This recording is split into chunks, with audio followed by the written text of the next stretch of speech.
จ้าบัดนี้พี่น้องเอากะสีเขาไปแห่พระศาสตร์เพิงพี่น้องพิธีแห่พระศาสตร์เพิงจ้า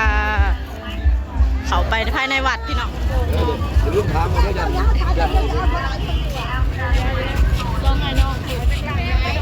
ได้บุญคือเก่าได้บุญน้ำกันบุญเด้อน้องเด้อบุญอันกำลังสิแห่เปิดงานแล้วเรียบร้อย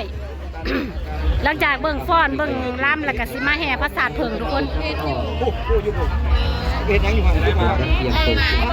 ไปสิครับเรื่องกูแล้ว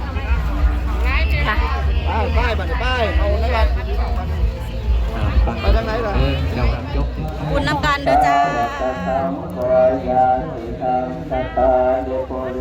เป็นพิธีแห่พระศาสตร์เพิงพี่น้องเดี๋ยวจะให้เบิ่งบรรยากาศน้ำกันเด้อสาโกอาหุนเนยโยปาหุนเนยโยทาจินเนยโยอันสาเลการเนยโยอันโนตารังโพญาเกตังโลกาสาติติติโตภะคะวาอะระมาโยตาจารณสัมปันโตสุขโตโลกวิโตอัตโตสันโลกาธัมปะสารติตาสานิวัมโนสานังโคโตภะคะวะเตสวะคาโตภะคะวะตาสัมโพธิโยอาจารย์โตเอปาติโตโอปัญญาโตปาถ่ายเอาผู้สาวถ่ายเอาผู้สาว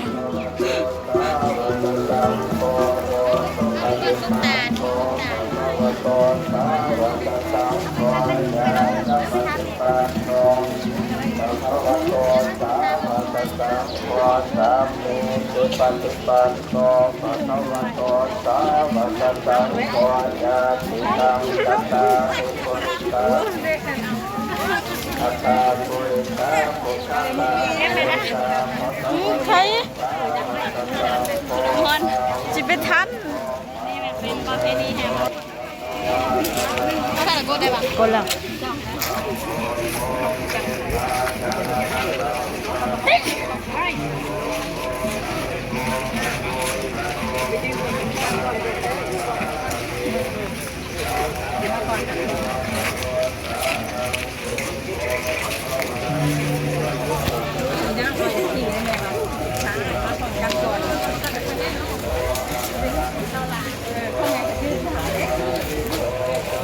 เก็บขนมฮอน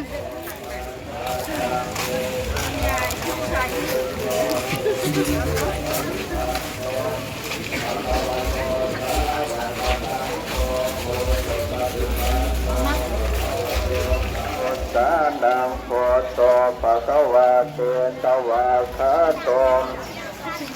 ภะคะวะตาธัมโมสันติภิโกอาการลิโกเอหิปัสสิโกโอปันนาหิโกปัจจาสังเวทิตาโกเวโย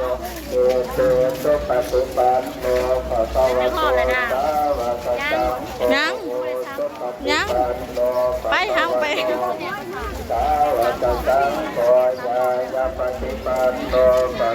3 หอบพี่น้องมายังบ่ฮอด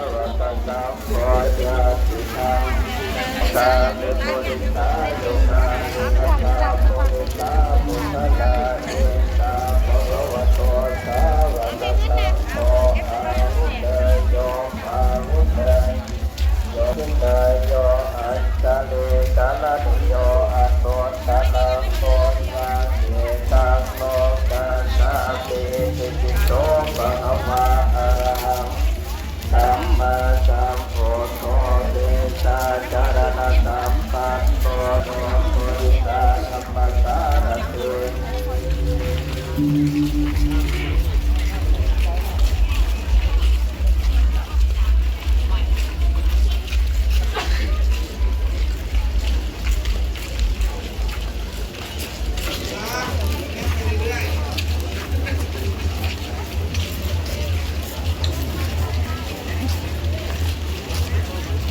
มือกองพี่น้อง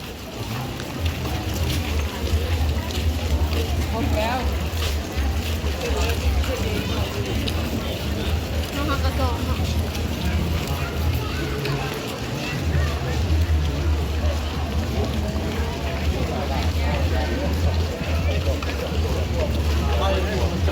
เอาซ้ายไข่ตัวใหม่ได้ใหม่มันจะดู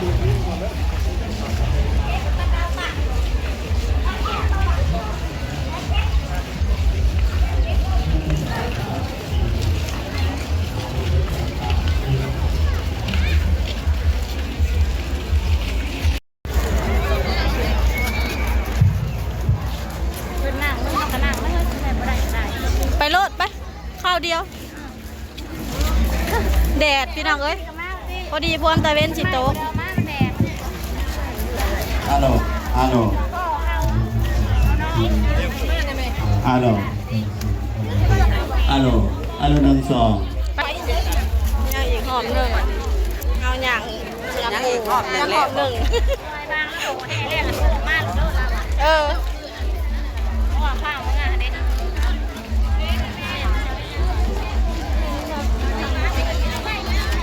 ว่าเพิ่มทำให้มัน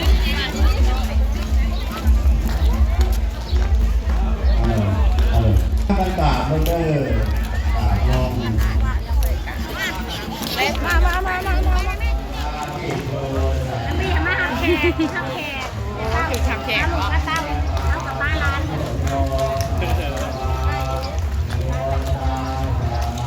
หอบที่3พี่น้องเฮามาสากกว่าหมูเนาะเฮาก็หอดพอดีกำลังสอบแดดตะเวนอยู่ตรงดินเจ็บขา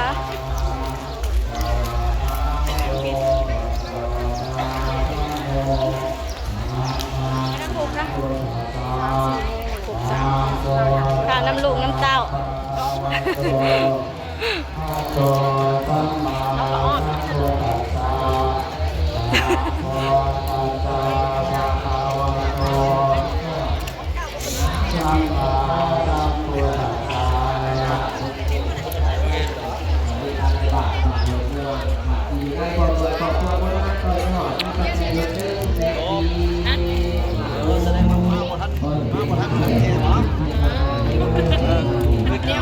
ได้ฝากไว้นะแม่ค้าวนี่มาเบิ่งอันนี้พี่น้องคือขากแต่ข้าเจ้าแต่งงามมาเลย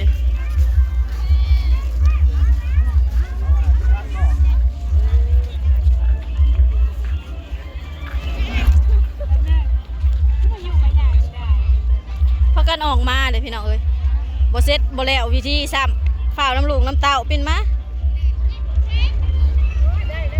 แต่กสิพากันเมื่อแล้วพี่น้องเอ้ยมาเบิดมือนี้เอาบุญคือเนาะจะไปดำนา ถ่ายอยู่บ่